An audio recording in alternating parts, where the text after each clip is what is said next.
आप सबको नाउन के बारे में पता ही है। नाउन यानी कि संज्ञा, यानी कि किसी का नाम। जैसे रामू क्रिकेट खेलता है, रामू स्कूल जाता है, रामू पढ़ता है। बार बार रामू ना कह के उसके नाम की जगह उसका नाम हटा के हम कहेंगे वो क्रिकेट खेलता है। एक बार बता दिया रामू क्रिकेट खेलता है, फिर उसी के बारे में बात हो रही है अगर, तो बार बार रामू रामू ना कह के वो पढ़ता है, वो खेलता है कहेंगे। इसी तरह यानी कि वो जो शब्द है आपका वो प्रोनाउन है। इसी तरह बहुत सारे प्रोनाउन होते हैं जो सारे ही प्रोनाउन लगभग हमने लिख दिए हैं। ये सारे प्रोनाउन आपको याद होना चाहिए। जैसे आपको पता है ही माने क्या होता है, वो। प्रोनाउन को हिंदी में सर्वनाम कहते हैं और उर्दू में ज़मीर कहते हैं। ठीक, जो इसमें की जगह पर बोला जाए वो प्रोनाउन है। तो ही माने वो पढ़ता है, ही रीड्स या ही इज़ रीडिंग, वो पढ़ती है लड़की के लिए। शी माने भी वो होता है।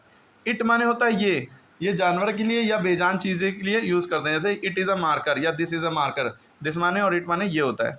दे माने वे, ये भी प्रोनाउन है। ये सर्वनाम है, सारी चीज़ें प्रोनाउन सर्वनाम बात एक ही है। वी माने हम, ठीक। यू माने तुम या आप। आई माने मैं।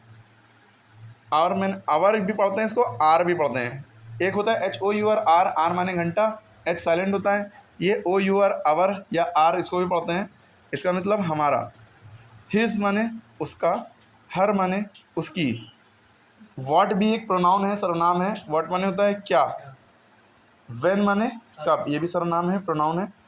वेयर माने कहाँ। हु माने कौन भी होता है, और जब हु बीच में यूज़ हो तो इसका मतलब जो हो जाता है। हु माने कौन भी होता है, हु वर्ड जब बीच में यूज़ हो। This is the man who helped you, ये वो आदमी है जिसने या जो जिसने तुम्हारी हेल्प की थी। जो या जिसने दोनों का सेंस दे देगा। या हु भी यूज़ कर सकते हैं और हुम भी यूज़ कर सकते हैं। हुम माने भी जिसने होता है। वाई माने क्यों होता है। हाउ माने कैसे या कितना।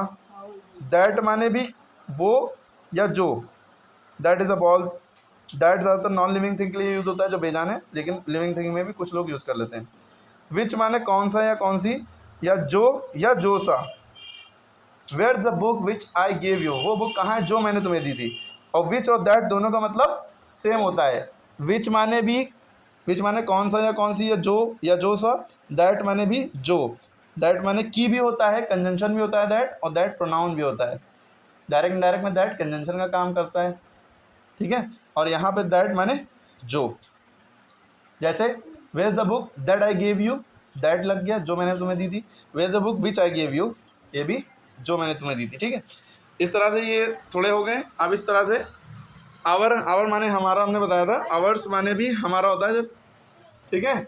और योर में एस लगा दिया, योर्स माने भी तुम्हारा। योर्स ओबीडियंटली एप्लीकेशन में ज़्यादातर लिखते हैं। बहुत से बच्चे क्या गलती करते हैं, टीचर भी गलती करते हैं, बच्चों को तो छोड़िए। यहाँ पे अपॉस्ट्रॉफी लगा देते हैं, तुम्हारे का, ये गलत हो जाता है। योर में अपॉस्ट्रॉफी यहाँ पे नहीं लगती, योर्स ही लिखा जाएगा जब एप्लीकेशन लिखते हैं, योर्स ओबीडियंटली, ठीक है। हिमसेल्फ माने देखिए खुद होता है, खुद। He himself done the work, he himself did the work, उसने खुद से वो काम किया। तो हिमसेल्फ यानी खुद से, उसने या वो या उसने, दोनों का मतलब एक ही होता है। देखिए ही माने वो भी होता है और ही माने उसने भी होता है।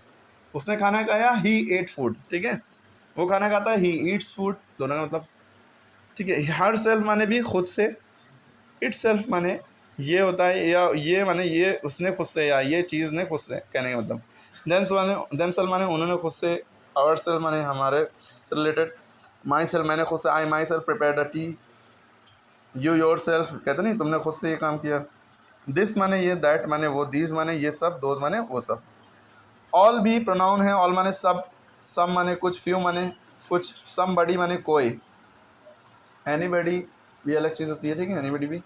तो few, a few, the few, तीनों में फ़र्क भी बता चुके हैं। Little, a little, the little में भी फ़र्क बताते हैं।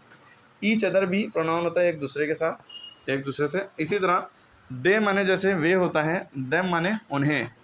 माई, आई माने मैं होता है। मी माने मुझे, माई माने मेरा, माई फादर मेरे फादर। अस माने हमें या हमको, दोनों ही होता है। और माने हमारा जैसे होता है। हिम माने उसे। और हुम माने हमने बताया जिसे, जिसको, जिसने, कुछ भी कह लिया, हु की तरह ही सेंस लेता है। हुज माने किसका, हुज बुक इज़ दिस, ये बुक किसकी है, ठीक है, पूछना है तो हुज बुक इज़ दिस, किसका या किसकी या जिसका या जिसे, ये सब सेंस ले लेते हैं इसमें, हुज में भी। अगर हम कहें विच बुक इज़ दिस, ये कौन सी बुक, यानी सब्जेक्ट बताना है। हुज बुक इज़ दिस, यानी कि किस बच्चे की ये बताना है। तो यानी ये वाले सारे ही लगभग प्रोनाउन हो गए हैं, यानी सर्वनाम और ज़मीर हो गए हैं, आपको याद होना चाहिए। टिप ऑफ टंग होना चाहिए, इंग्लिश बोलने में समझने में भी आसानी होगी।